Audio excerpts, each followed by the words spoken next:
Monsieur le président, monsieur le ministre, mes chers collègues, le programme 185 dédié à la diplomatie culturelle et d'influence finance l'enseignement français à l'étranger, les services culturels des ambassades, le réseau des instituts et des alliances françaises ou encore la mobilité étudiante qui constitue autant de relais de notre pays dans le monde. Ce domaine traditionnellement très investi par la France prend aujourd'hui une importance particulière dans le contexte actuel de regain des tensions, en devenant parfois le seul canal de dialogue possible avec un État ou un peuple étranger. Il constitue également un terrain de forte concurrence internationale sur lequel il est crucial de ne pas perdre pied.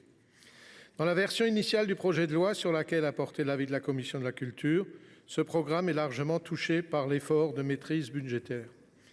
L'Agence pour l'enseignement français à l'étranger verra ainsi sa subvention réduite de 3%.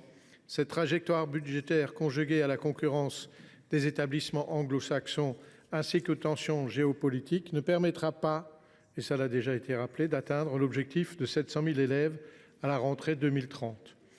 L'ambition de développement du réseau n'est cependant pas abandonnée et le programme finance plusieurs outils cruciaux à ce titre. La formation des personnels locaux dans les 16 instituts régionaux de formation, les bourses France Excellence Major ou encore le développement du plurilinguisme avec le bac français international. Les crédits alloués à l'Institut français, quant à eux, sont en baisse de 6%. Cette évolution ne devrait cependant pas remettre en cause le niveau d'activité de l'Institut, qui bénéficie de financements extérieurs de la Commission européenne ou encore de la Caisse des dépôts. Elle le conduira cependant à se désengager de certains programmes tels que le soutien au cinéma du monde ou aux résidences et mobilités d'artistes, tandis que les partenariats noués avec les collectivités locales seront recentrés sur les plus dynamiques d'entre eux.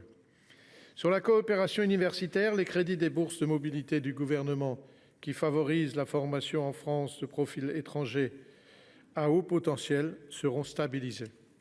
Cet effort ne suffira pas cependant à atteindre les objectifs de la stratégie Bienvenue en France, qui se trouve recentrée, selon le ministère, sur une approche plus qualitative. Peut-être pourrez-vous, monsieur le ministre, nous en dire un peu plus. J'en terminerai en saluant l'engagement et la capacité d'adaptation exceptionnelle des opérateurs du programme face aux crises et aux conflits qui se multiplient dans la zone sahélienne, en Israël et à Gaza, au Liban ou encore en Ukraine.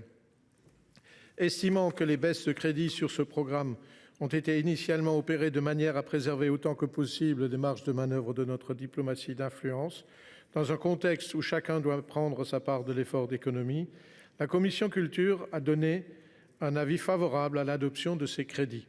Nous attendons cependant, monsieur le ministre, que vous nous indiquiez de manière très précise la portée de l'amendement de rabot du gouvernement et notamment dans quelle mesure il touchera les opérateurs du programme. Merci.